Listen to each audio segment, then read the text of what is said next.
I'm not happy. I don't need Elizabeth Warren or the government giving away my money.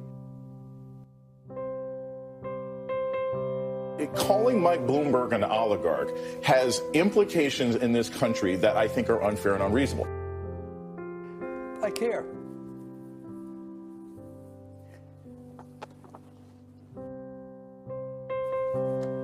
That's it.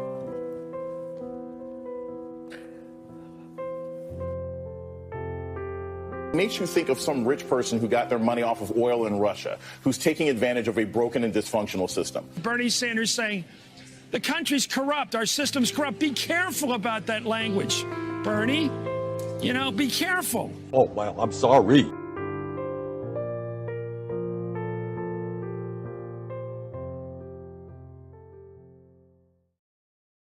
Now witness the firepower of this fully armed and operational battle station. Just forget about the evidence.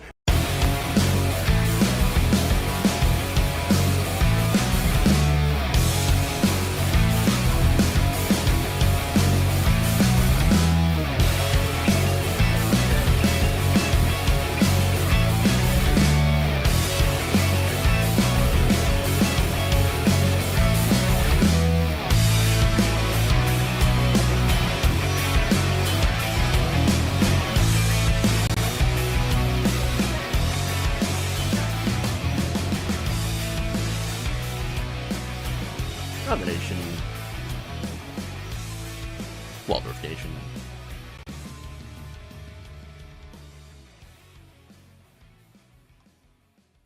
It's Thursday. Welcome to the show. We got a good one for you. So it's going to be a very interesting show. I forgot to update my titles, so doing well. Running late and forgetting to update my titles. This is going very well. Very, very well. Tremendous, even. Might even be the best show ever. So let me just update that real quick. Let's see. Okay, we'll just go with this real quick. I know we're gonna do it live. We're gonna do it live. All right, so we do have a really good show today, so stick around for that. I know, like, the typing is sort of disorienting. Probably, at least if you were me and you were trying to type in the middle of the stream. Okay. But anyway, we've got that. There we go, parlay. All right, so we're going to talk about Carrie Lake. Carrie Lake and her new star witness. Fun. Apparently, not helping her case. Marjorie Greene thinks being called a white supremacist is the same as being called the N-word. Not kidding. Not kidding. We have that. We have a Republican councilwoman talking about George Santos and basically admitting, don't really care about what he did as far as long as, you know, we continue to have power. Yeah. So there it is. Most of us gamers use WSD for computer games. Well, yes, that's true. I do as well when I'm not on the Switch or on the PlayStation, things like that. Which, by the way, Legend of Zelda, Tears of the Kingdom, pretty darn good. Okay. ADHD fully active. You know it. You know it. Yes! Okay. It's one of those days. And then Republicans, of course, are literally laughing out loud at an idea to tax the rich. Of course. Of course. Playing KOTOR 2, currently on PC. Good game, but they left out a lot. If you haven't already, you should check out the mod that restores all the cut content from KOTOR 2. Highly recommended. Highly recommended. Okay, anyway. So, let's dive into the stories here and get to it. Please like and share the stream if you haven't already. Very important that you do so. With that, all right, let's start up with Carrie Lake.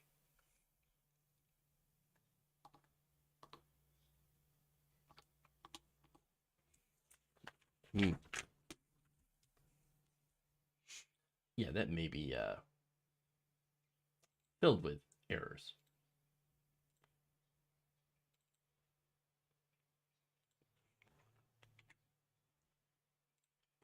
Okay. All right, let's do it.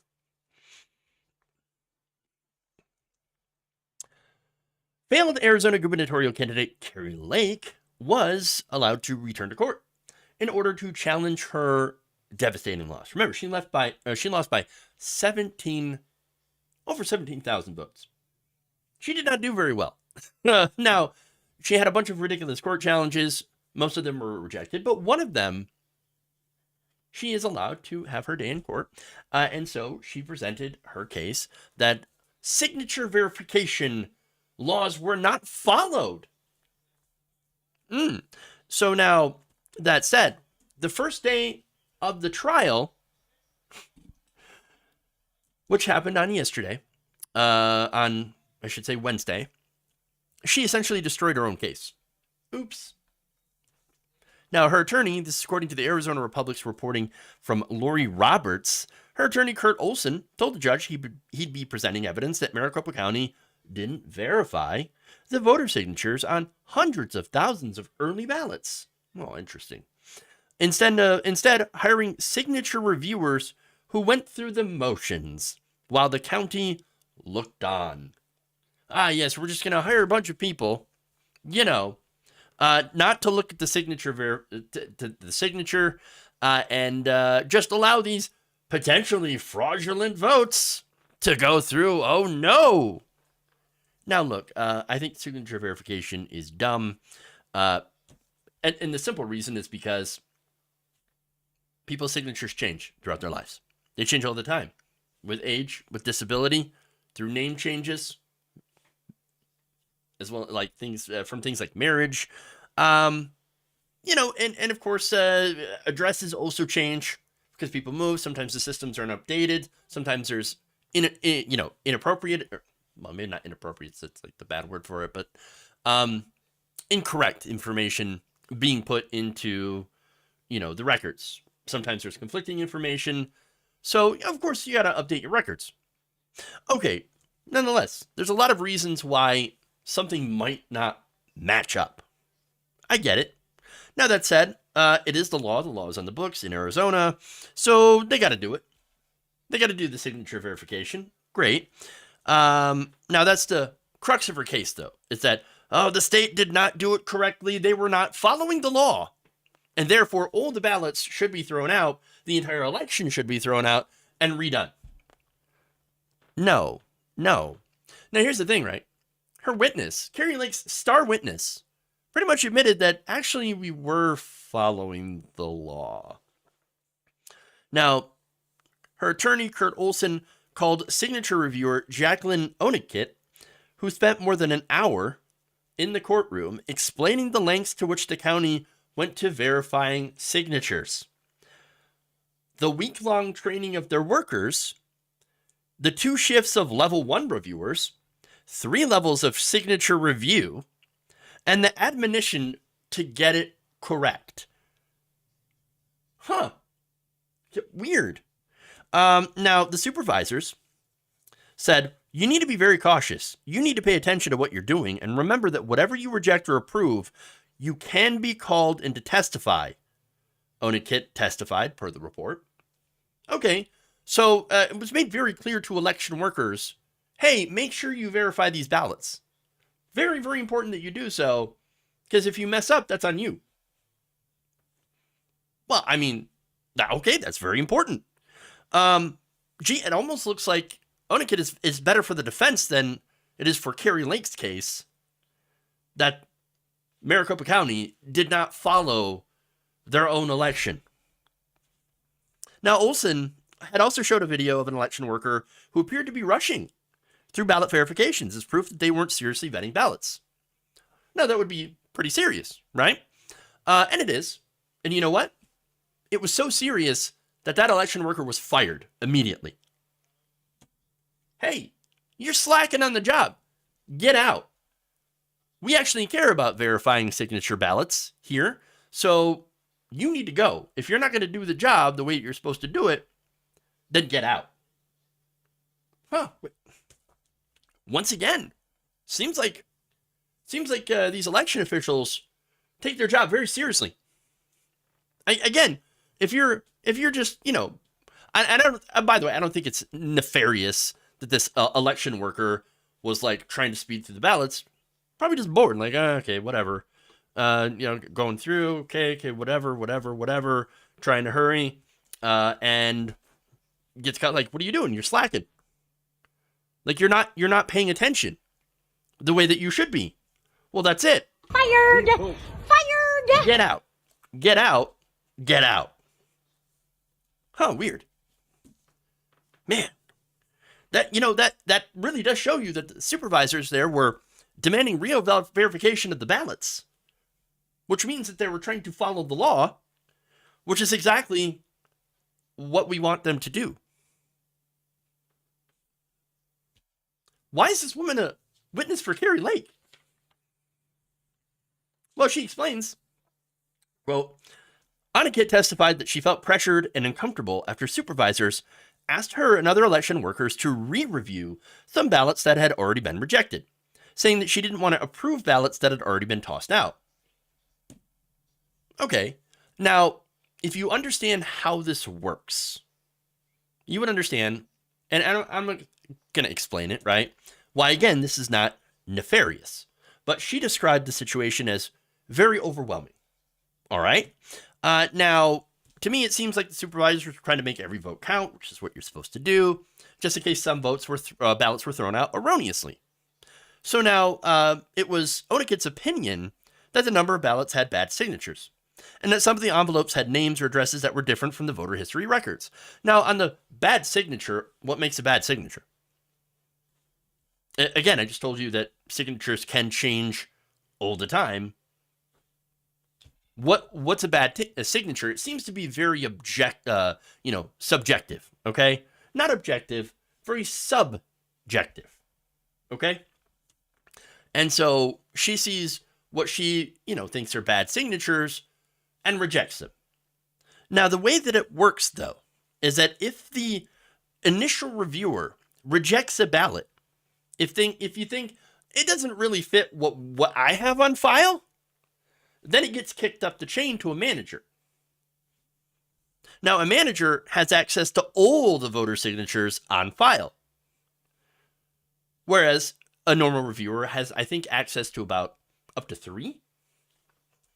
Now, if the manager rejects it, that's when the county reaches out to the voter in an attempt to verify that it's their ballot.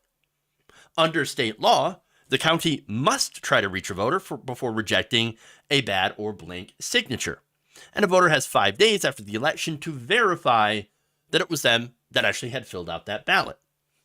Okay. So, like I said, she rejected it. It got kicked to the manager. Manager has more signatures on file. The manager in this case looked at it and said, look again. I think this actually looks fine. Again, this is very subjective, all of this. But understand that there are multiple audit steps here involved. There's a chain of people that it has to go through before being accepted, as well as rejected. It is a process that has multiple layers, and it's very involved.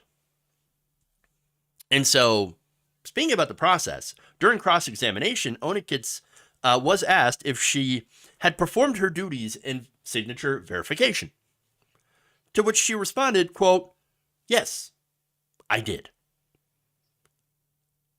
So that really undermines her case. Remember, this isn't about whether or not you believe that this was a bad ballot, about the subjective, it doesn't quite match the signature. The J's a little bit off. It's a little crooked. And I just don't think it matches quite enough that I'm going to reject this. No, it's not about that.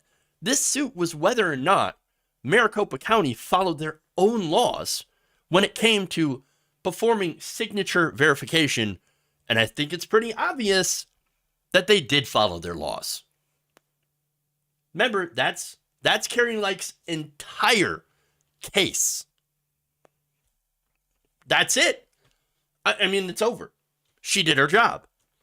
Everyone did their jobs. And if you didn't do their job, if you didn't do your job, Fired! Fired! Gone. There's nothing here that proves Carrie Lake's case at all. And I got to say, if this is Carrie Lake's star witness, well, I mean, it's a star witness for somebody, just not for Carrie. Okay. Let's see.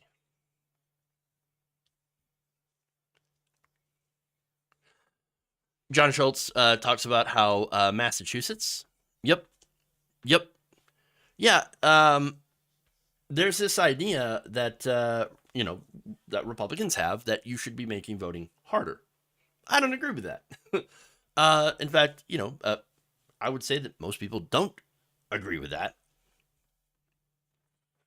Unfortunately, we have Republicans that are convinced, and this happened way before Donald Trump, that there was massive voter fraud because we keep losing elections. Well, that's not proof of fraud. That's just proof that you're not popular, and that maybe you should rally around better policy instead of helping the rich. But what do I know? Apparently, I am nothing more to them than a Pink-haired communist. Except I don't have pink hair or any hair. But you get it. You get it. Okay. Let's move on. Let's go to Marjorie Greene.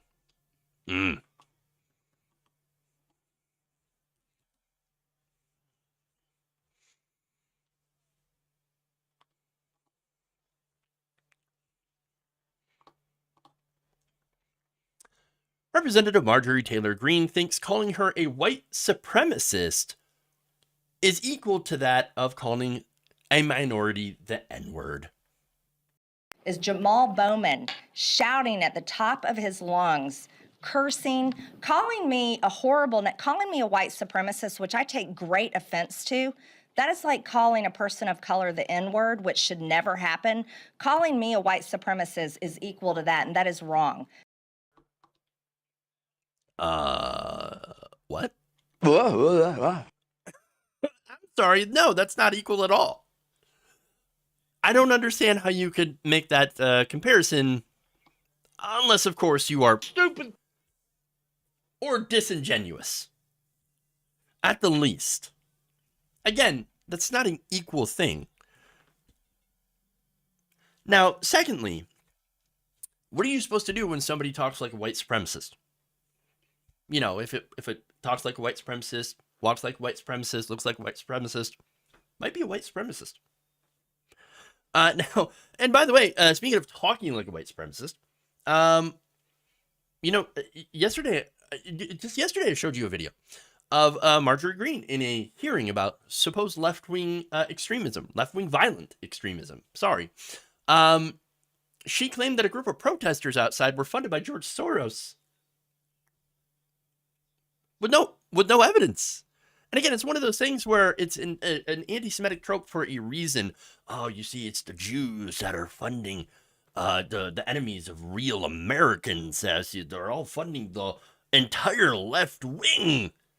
I'm not saying George Soros hasn't funded democratic causes before. No, of course, right? But that whole puppet master, he's behind everything. Like, for those people, everything comes back to George Soros. Okay? And it's weird. And look, they also talk about Great Replacement theory, which is another anti-Semitic conspiracy theory. That is, of course, parroted by white supremacists. Now, let me give you an excerpt here from a leaked version of Marjorie Taylor Greene and Paul Gosar's defunct America First Caucus policy platform.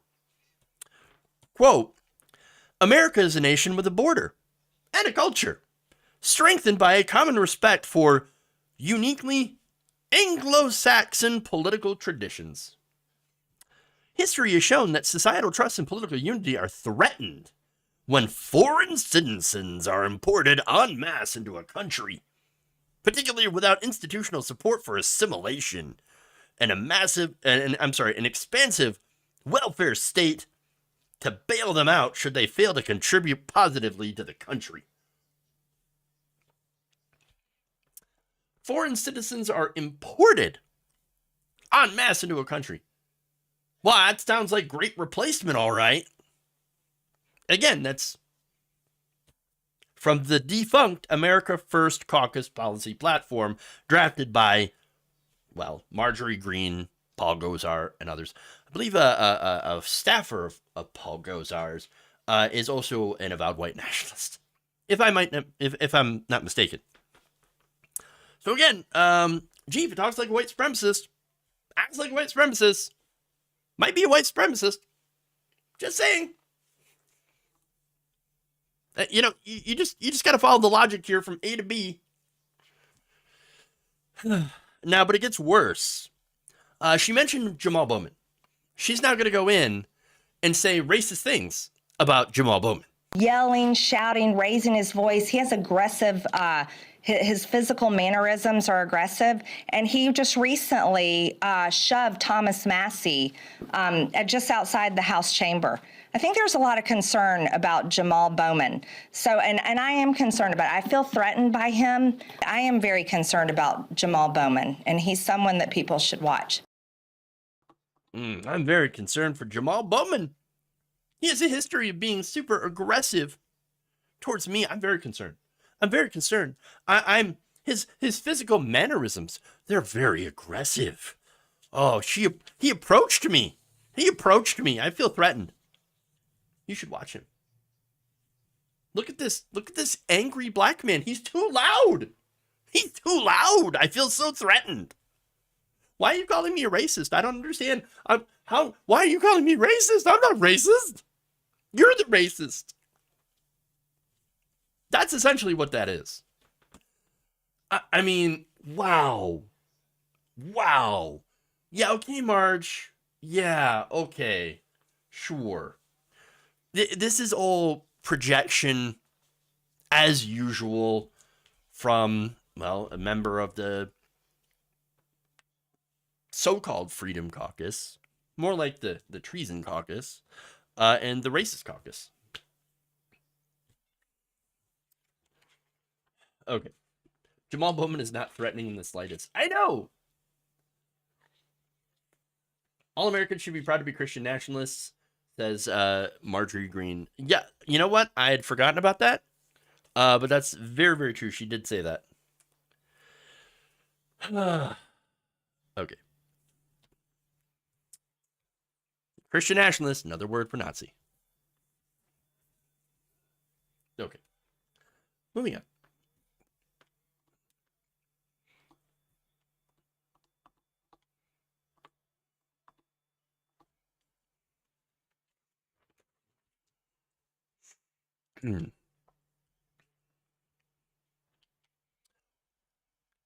A New York City Republican councilwoman made a stunning admission about her real priorities and the real priorities of the Republican Party.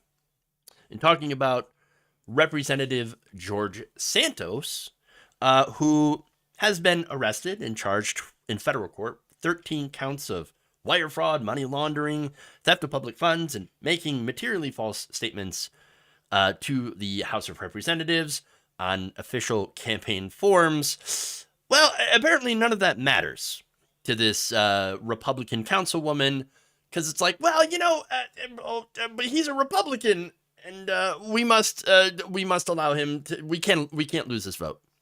Take a look. I did know Anthony, and I will say this. Sadly, really, really sadly, because it's breaking my heart that someone is ill as this to get away with this. It's an illness. So I wish him well. I wish us all well, because if there's a special election, I'm going to tell you this right now, the chances of a Republican taking this seat is zero. It's nuclear. It is zero. He fried the seat. I say let him keep his seat for the next 2 years and let the people decide. Because if this goes to a special election, we will have Robert Zimmerman, who is as far left as you want to take it. And we will lose a valuable seat, even though he will be stripped of all his committees as he should be. Ooh, okay, wow. So now that was New York City Councilwoman Vicky Palladino, again making the argument why George Santos, who is a criminal, should retain his seat.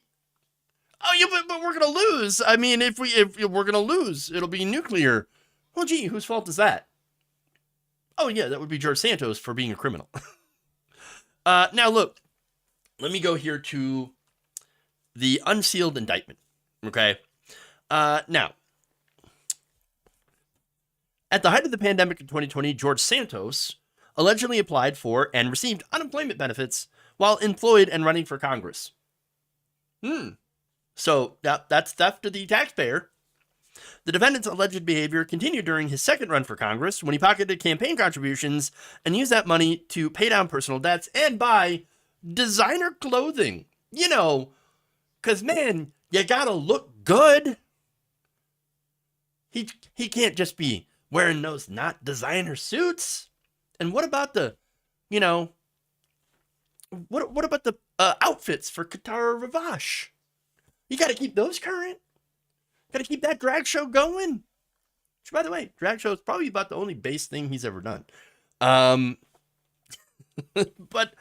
anyway, now the indictment is a result of a lengthy collaboration between law enforcement agencies at the U.S. Attorney's Office, the Department of Justice, and the Federal Bureau of Investigation. But, you know, also the other thing that you might have noticed in that video is I feel sorry for him. I feel bad for him. Mental illness. He's ill. No, he's not ill. He's a criminal. I mean, okay, maybe you could make an observation like, yeah, but he's a pathological liar. Isn't that considered to be a mental illness? I think he's just a pathological liar because he gets away with it. He can't help himself. He really does, you know, lie and cheat and steal. It's almost like an impulse for him, from what I understand. Again, this is a guy who ripped off his own donors and ripped off pretty much everybody he could. And yet she makes the argument, oh no, but we have to have him in office. Oh, we have to keep him in a seat. You don't understand. If we do, we'll lose. We'll lose. But you're probably going to lose anyway.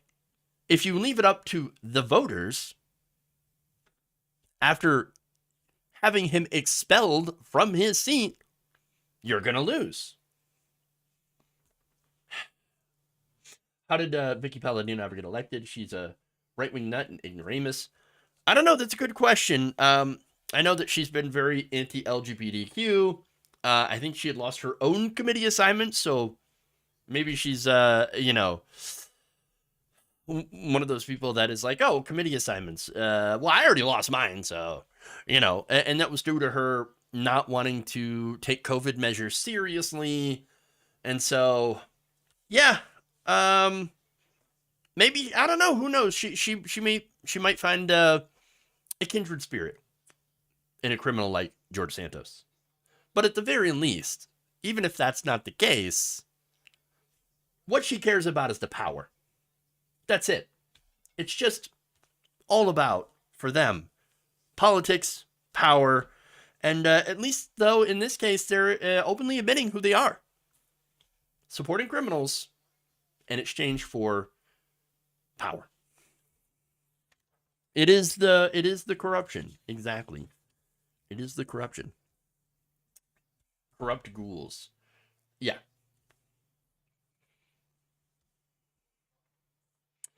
All right.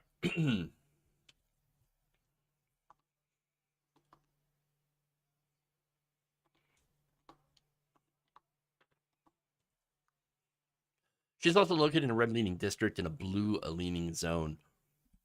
Yeah, and it turns out there's a lot of at least there's enough Republican voters that are like, I'm not exactly interested in that kind of corruption. So let's be fair about, some of the voters in New York who are not happy with George Santos. Okay. Santos is a good example of why power does not corrupt, but corrupt people are attracted to get into power. And then when they are in power, they do corrupt the system. So, all right, let's go to, like I said, Republicans just openly laughing at the idea of taxing the rich. Are you open to considering a tax increase on the... No. Did you listen? Were you here earlier? No, I'm not being a jerk. Yeah, you are. All right, so maybe not to that specific reporter, but it's very clear that Kevin McCarthy will not support tax increases whatsoever in his so-called debt limit negotiations. So now, look, McCarthy then went on to explain, well, we don't have to tax rich people. No. We're actually making more revenue. You see, we're bringing in more in GDP. So therefore, we don't have to raise taxes to increase revenue. Okay, then why are you making these massive amounts of cuts? Cuts to social programs that would have a devastating impact on poor people.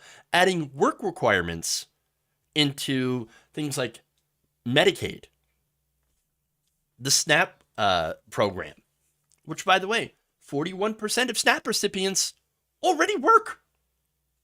But adding the work requirements on there does nothing to help people get jobs. And it actually doesn't do anything to help anyone. It just helps politicians cut people off if they're not able to find work. Look, and by the way, I mentioned that work requirements because I recently showed you this video of McCarthy lying about the benefits of work requirements. Let's take a look at that. What work requirements actually do help people get a job. Every data point shows that, and it helps people move forward. So the public wants it. Both parties want it. The idea that they want to put us into a default because they will not work with on that is ludicrous to me. And you're talking about SNAP. What program are you talking about specifically? Look, we're talking about all the programs because it helps people get into a job. And what does it mean when somebody gets in a job? They get better pay. They're able to buy their houses, but it also helps our supply chain going forward. No, none of that's true. None of that's true. No, it doesn't help people get jobs. Like, our economy is structured around having a permanent amount of people who are not employed. So adding work requirements, and a lot of those people who are not employed obviously are either disabled, or retired, or can't afford childcare to be able to go to work, and they have these benefits because they are below the poverty line. They meet those requirements to be poor enough to get these programs. And so with that in mind, adding on work requirements to these programs is just absolute cruelty. And that's the point. The cruelty is the point. So now, that said, let's do a numbers comparison here, okay? So now, McCarthy, again, he's pushing this, we got to do all these cuts. We have to have these cuts in all of these different programs so that we can save money. Now, he just admitted that, we're taking in 19.6% of GDP in revenue. Look at that. We're doing fantastic. Look at all the tax revenue we're taking in.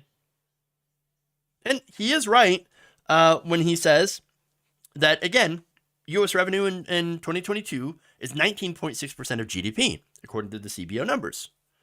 That's better than the annual average of 17.4% in the 5 decades prior. Now, that said, what he wants to do with all of these work requirements would barely make a dent in the debt. Work requirements would save the government about $1 billion a year, according to the CBO. $1 billion. How much would raising taxes net in revenue?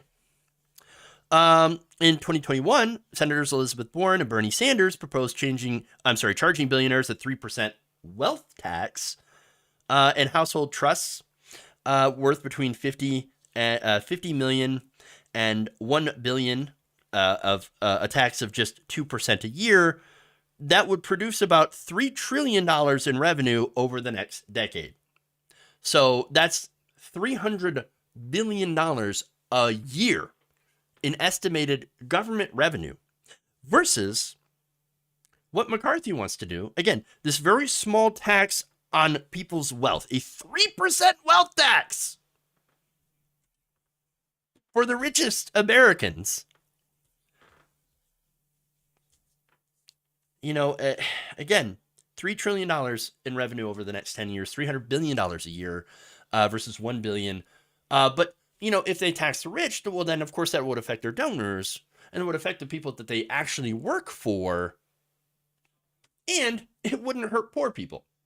Because, again, what we're talking about here is the whole point of these cuts. It is not to save money. It is not to reduce the amount of spending. It is to punish poor people for being poor. That's it. At the expense of the richest Americans. And so it's doubly worse when not only did he immediately say, no, but then all the ghouls behind him were laughing at the suggestion. You increase taxes on the rich? That's a good one. That's never going to happen. Well, unfortunately, in our government, it won't. Because the government right now is run by rich people for rich people that get donations by other rich people. So, of course, that's why they're never going to do a wealth tax unless we are able to get money out of politics. And unfortunately, right now, it seems very far off. Okay.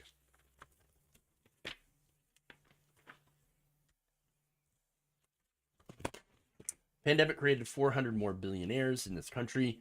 They keep over $2 trillion in offshore accounts so that they do not have to pay taxes. I know, I was having a conversation with somebody at the coffee shop, right? With, obviously it seems like she's a Republican voter. And, it went to nobody wants to work. So here, 2023, we're still hearing about, but nobody wants to work. What are you talking about? No, the cost of living is still incredibly high, but you've seen nobody works to work. Well, these corporations don't want to pay people. They can afford to hire people.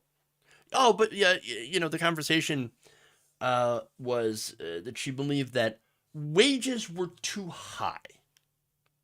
Oh, wages are just too high. Labor costs are too high. No, they're not actually. The cost of living is too high. And wages are not able to keep up. That's one of the problems. And look, if, you're not going to make anything from working, you're not going to make enough to survive from working, what's really the point? You're supposed to have a job to be able to, take care of yourself and your family. But in this case, no, that's apparently a lot of the right wing thinks, no, but you don't understand, these corporations that are sitting on $2 trillion worth of cash overseas can't afford to pay people more. Yes, actually, you can. They can. And when I mentioned that fact, this person responded with, "Oh, really? I didn't know that. Well, we should have like a special holiday then, so they can repatriate that money." Oh, so like basically allowing them to pay little to no taxes on money that they had taken and squirreled overseas. So understand that their solution is usually always to blame the workers and to blame poor people for being poor, while trying to protect corporations and corporate profits. It's unfortunately what I see way too much from Republican voters.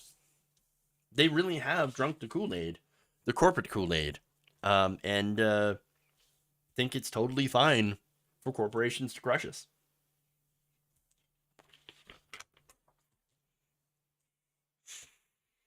Speaking of crushing people, let's move on.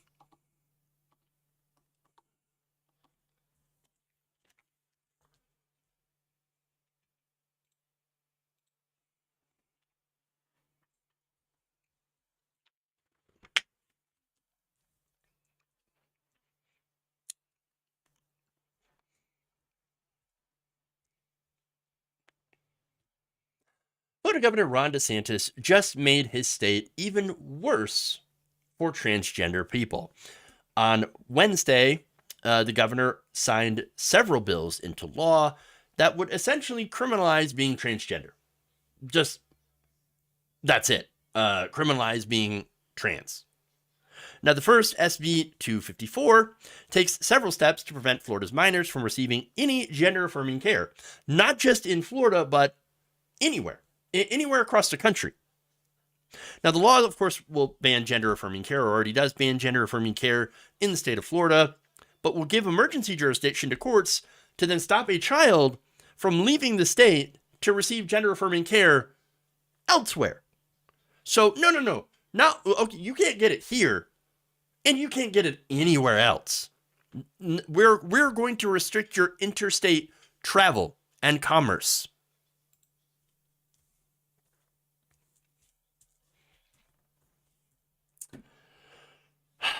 Now, it's, again, it's really bad.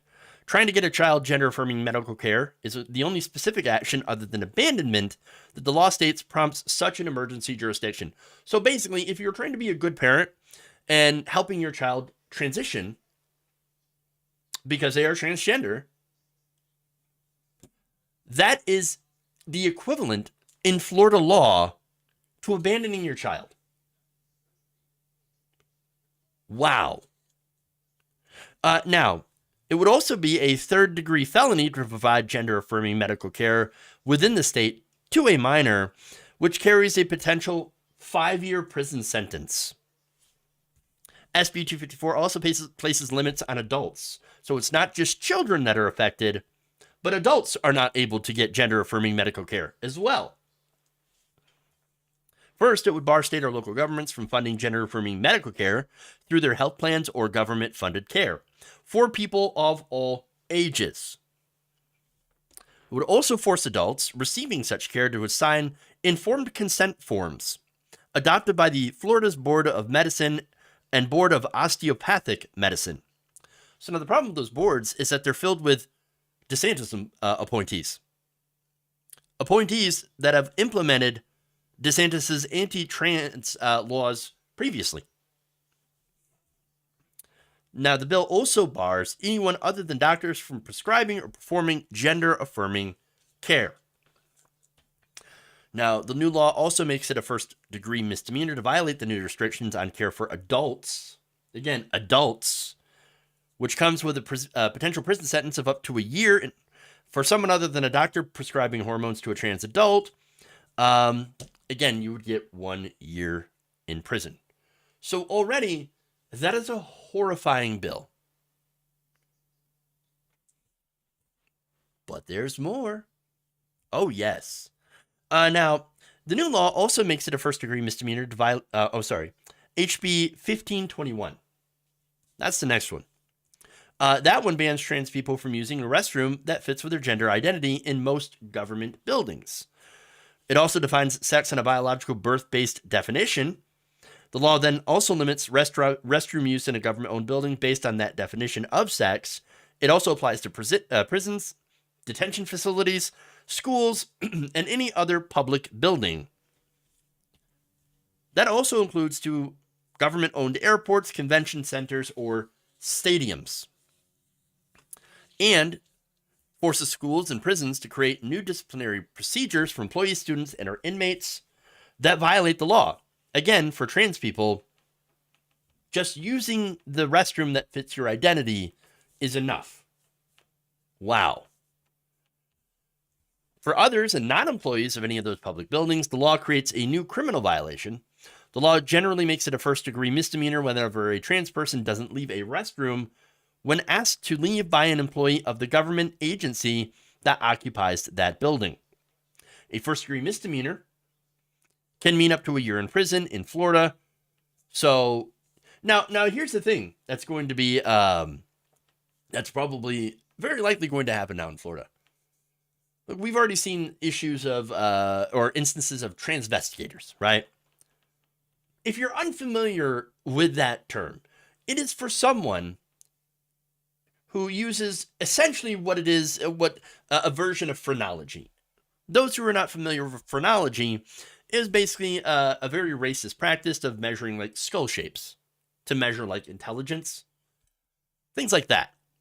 Well, the modern day phrenology is being related to trans people. Oh, your hips are a little bit too narrow. Ooh, does that kind of look like an Adam's apple? You look like a little too tall to be a biological woman. We don't think you are. Show us the genitals. That's what it's going to devolve to.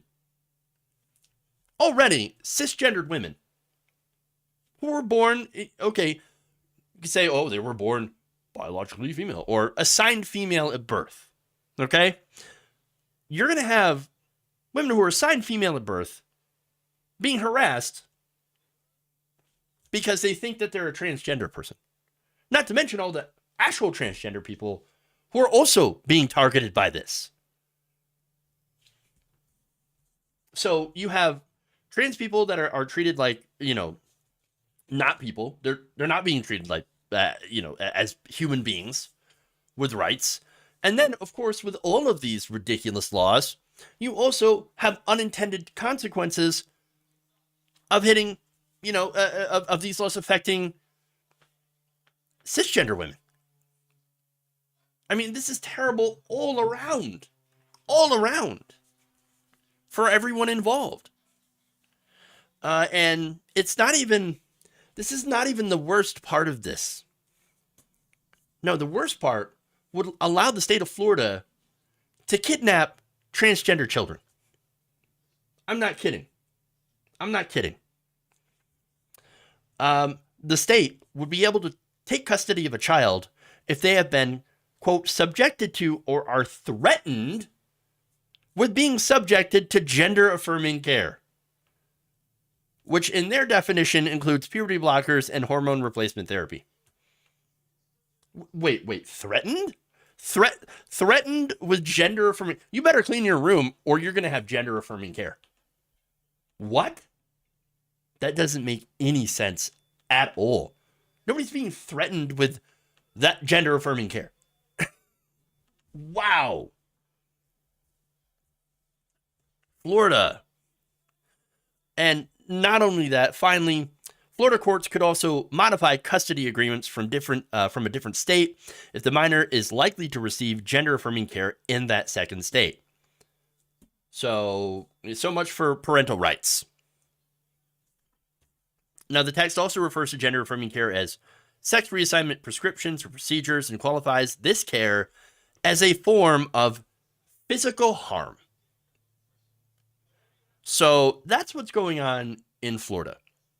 Now, a lot of you have already messaged me and asked me, how is this even legal? Well, it's very likely that a lot of these are going to be challenged in court, but that is going to take time to go through the court system. And with the judiciary, a lot of it being, Trump appointees, we don't know how that is going to turn out. So here we have the state of Florida essentially criminalizing the existence of transgender people, just like we said was going to happen. Oh no, we're just trying to protect the children. We're trying to protect the children. This doesn't look like you're trying to protect children when you're going after transgender adults as well. But it was never about protecting children. It was always about bigotry.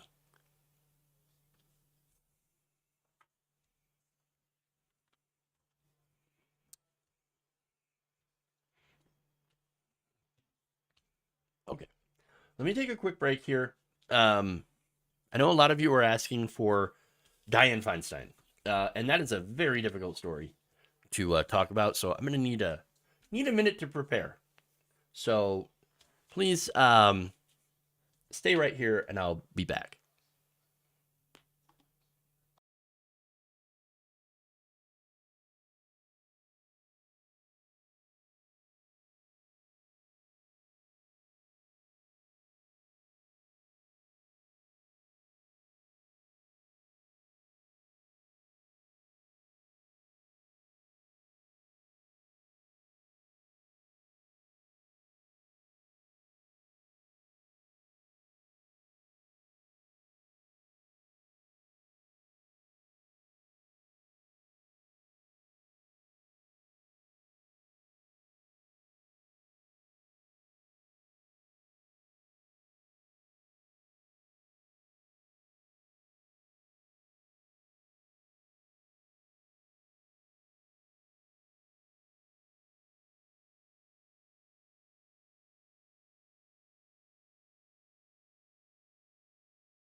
Okay, we're back.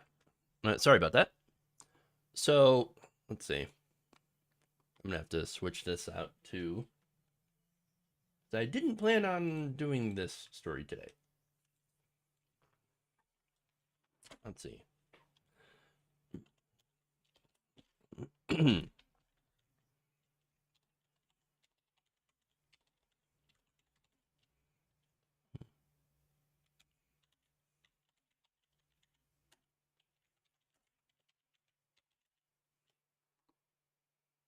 No, there's audio. You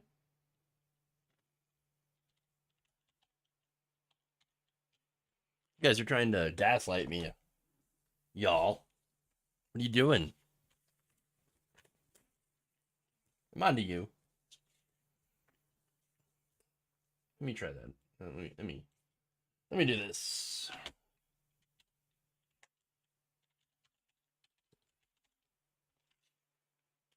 Okay, here we go.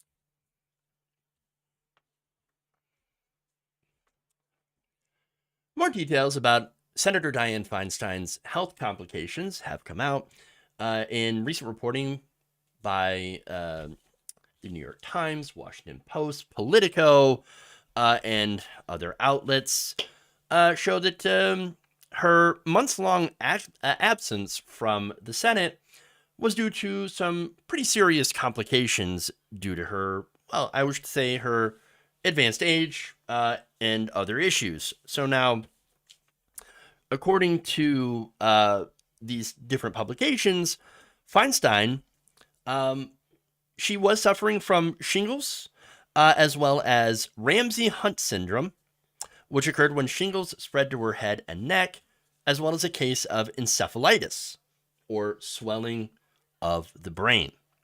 So now, her previously undisclosed complications were first reported by the New York Times, and yet Feinstein is, well, back in Washington, D.C., and she is currently, or has been involved in moving some of Biden's judicial nominees. So now she has facial paralysis in the left side of her face, which is a side effect of Ramsay-Hunt syndrome. She also appears to have some memory issues. In fact, a reporter recently asked her about what the response was from her colleagues had been since she had returned.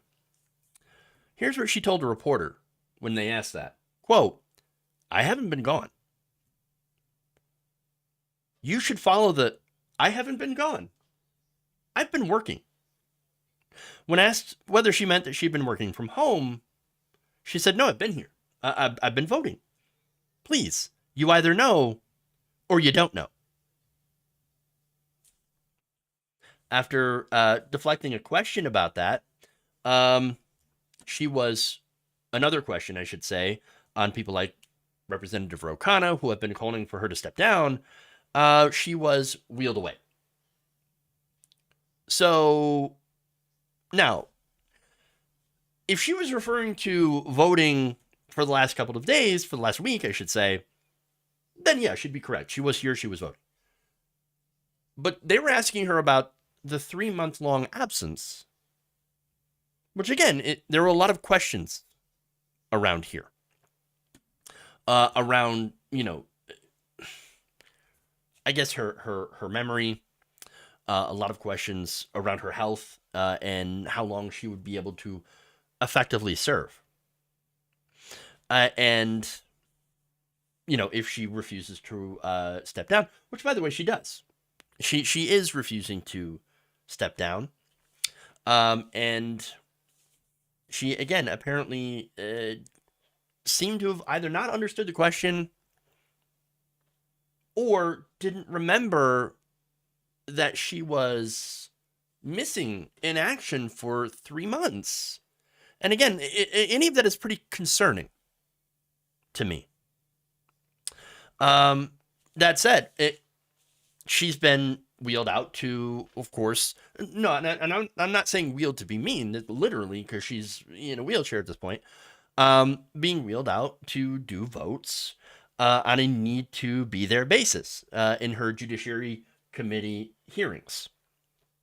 So now she had approved several nominees who had been held back by her absence, again, a 3-month-long absence, as well as close nomination votes in the full Senate floor. That's really all they're, bringing her out for, to do these votes. Now, personally, I would think I wouldn't want to bring her out at all. And that's just my personal thing, because I look at somebody who's, suffering through this conditions, as she is, and I'm wondering why the hell is she going to work? And I get that there's a political thing. Oh, well, you don't understand, Republicans, they're going to block any nominee that is going to take over for her judiciary post. And I understand that. And it's just a situation where it just feels like, again, there's possible exploitation going on, but I can't say that for sure. But then again, I would also say that Feinstein wants to be there. She wants to continue showing up. And I think it's going to get to the point where she'll probably end up dying on the job. And that's not something that hasn't, happened before. We've seen that before. Typically, a lot of older male senators have, died in the House floor. I really don't think that this is a job you should keep until you were, so old that you die on the job. But then again, this is all just my personal opinion on it. This is a difficult thing to talk about. And of course, as usual, you do have people that are fighting over the Senate seat, and that's a completely different thing than the judicial appointments, because Gavin Newsom, who's the the Democratic governor of California, he has the power to appoint someone to her Senate seat. But when it comes to the Judiciary Committee appointments, well, that's something different. That is something that you do have to have, unfortunately, Republican support, and Republicans say, we are going to block this. So now I look at that and I think it would have been better had Feinstein resigned earlier, before Republicans got control over those committees. Because then we wouldn't be in this spot where now you have Republicans that are able to filibuster to block any nominee for the Judiciary Committee, which would, again, effectively stop Biden's judicial appointments. So Republicans are exploiting this as well, this situation, in order to not have judicial appointments. And Democrats are exploiting this situation to keep essentially a black progressive woman from taking over Dianne Feinstein's Senate seat, which would be Barbara Lee. Newsom promised to appoint a black woman if Feinstein were to resign. And so now we have this situation where this person who was obviously not physically well and not mentally well, not able to leave, not wanting to leave, and not able to resign. Because, again, a situation where I do believe Democratic leadership, and it goes back to the same thing with Ruth Bader Ginsburg, not urging her to, hey, you've been ill, you've had a lot of illnesses here, you should step down and allow us, while we have the ability, to appoint someone in your place, who is going to theoretically live a lot longer and serve on this position that is very, very important right now for, protecting like democracy, the courts, etc. And in the case of Ruth Bader Ginsburg, but also, again, in the case of the Judiciary Committee, which approves, appointments, judicial appointments. So I don't know what's going to happen here, but it's an incredibly difficult situation. And it's almost heartbreaking here. I mean, for me, it is, because I look at a human being and I think, why would you want this person to keep showing up at work when half the time that they don't necessarily know where they are?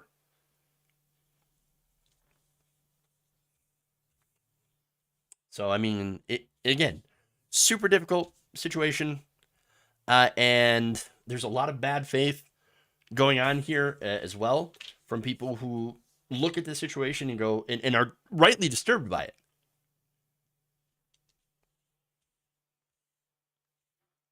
So that's really all I have to say on that. Okay. The Senate needs term limits. Yeah.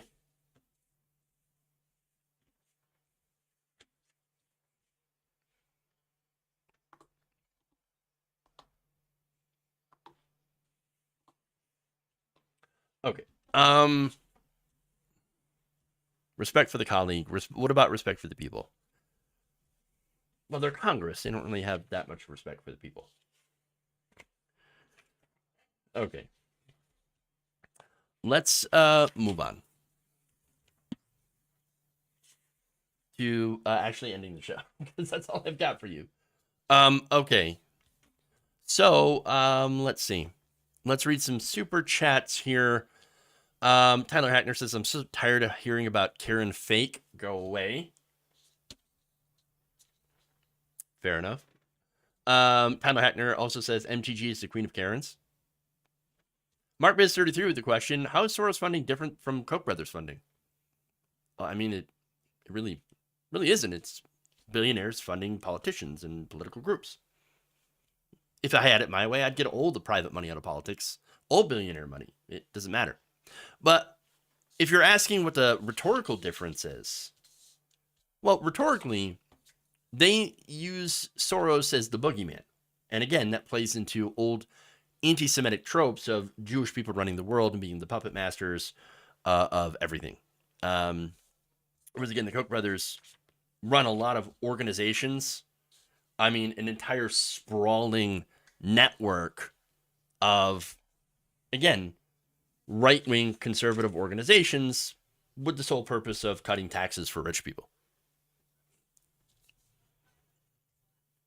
Michael Norris says MTG's name should be Duchess of Dumb.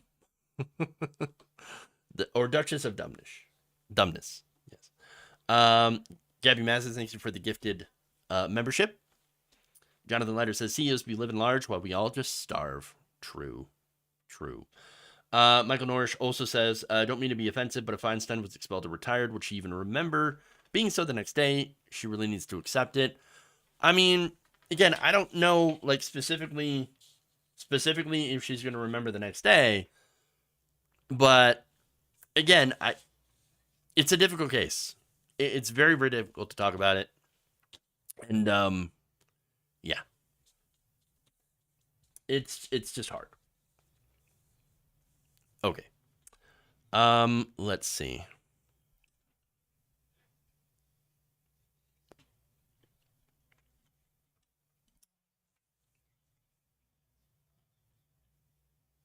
Gavin Newsom did say he'll appoint Barbara Lee. Yeah, you know, he did say that he would appoint a black woman, but apparently there's a lot of internal Democratic California politics going on here that make it very, very difficult. And yes, Nancy Pelosi's daughter is being the caretaker of Dianne Feinstein. You were correct about that. Okay. That's Film 85. Thank you for resubbing with Prime for 29 months. Appreciate that.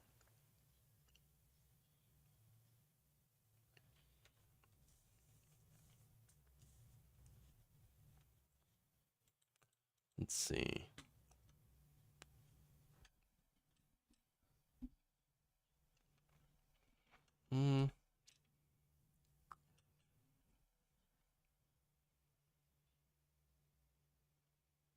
There's one question here. Any plans to show up on Leftist Mafia? Well, they have to invite me.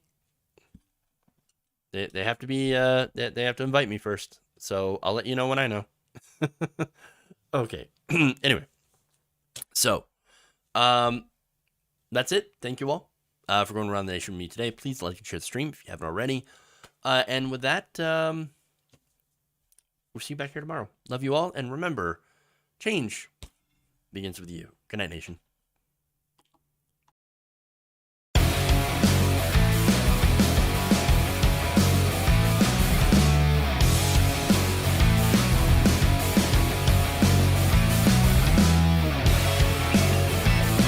Amazing. Disappointed!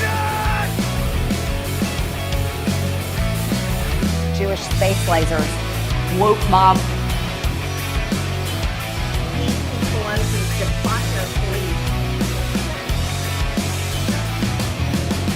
Peachtree dish.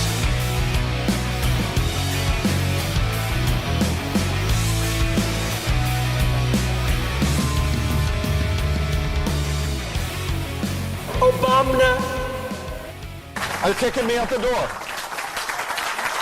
You're kicking me out the door. fired! Fired!